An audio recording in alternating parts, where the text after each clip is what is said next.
সামনে এসেছি এবং আপনাদের সামনে কিছু কথা বলবো। আমরা এই উপজেলায় একটা কর্মসূচি পালন করেছি।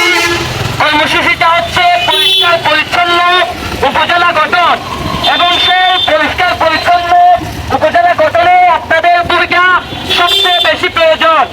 আপনারা উপজেলাটাকে সুন্দর করার লক্ষ্যে আপনাদের দোকানের আশেপাশে ময়লার স্তূপগুলিকে পরিষ্কার করে রাখবেন, এবং সকলের কাছে অনুরোধ করছি ময়লা যেন আপনাদের দোকানের আশেপাশে না থাকে, এবং এই এলাকায় আপনারা কোন চাঁদাবাজিকে সুযোগ দিবেন না। নতুন ভাবে মাথা চড়া দিয়ে হচ্ছে তাদেরকে প্রতিহত করবে। আমরা বাঁশখালী উপজেলার বিভিন্ন এলাকা থেকে আপনাদের সামনে এসে কিছু জনসচেতনতামূলক কিছু কথাবার্তা বলছি। আপনারা আমাদের কথাগুলো শুনুন।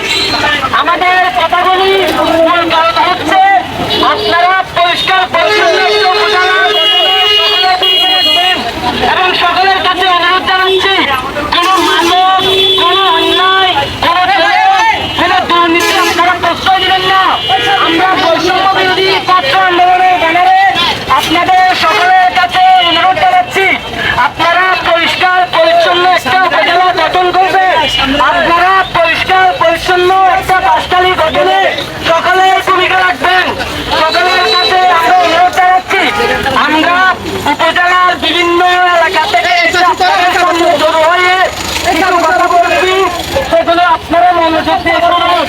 আপনারা পরিষ্কার পরিচ্ছন্ন একটা বাঁশখালী উপজেলা গঠনের ভূমিকা রাখবেন।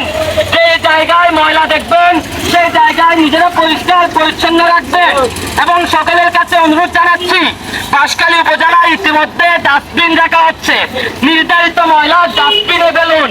একটা সুন্দর বাংলাদেশ গঠনে আপনারা এগিয়ে আসুন। বাংলাদেশটাকে সংস্কার করার দায়িত্ব কিন্তু আপনাদের। আপনাদের সকলের কাছে অনুরোধ আপনারা দুর্নীতিকে প্রশ্রয় দিবেন না, অন্যায়কে প্রশ্রয় দিবেন না।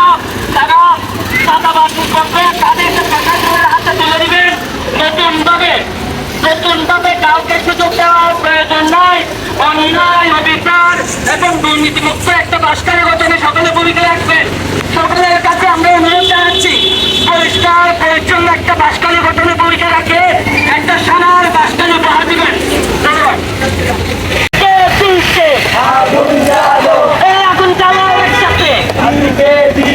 ধন্যবাদ। ধন্যবাদ। আমরা আমাদের আজকের কর্মসূচি সমাপ্ত করছি। ইনশাল্লাহ আমরা আবার আসবো। আমাদের যে অর্ধেক কাজ আমরা বৃষ্টির কারণে রেখে দিয়ে যাচ্ছি সেটা সম্পন্ন করা পর্যন্ত আমরা এই উপজেলায়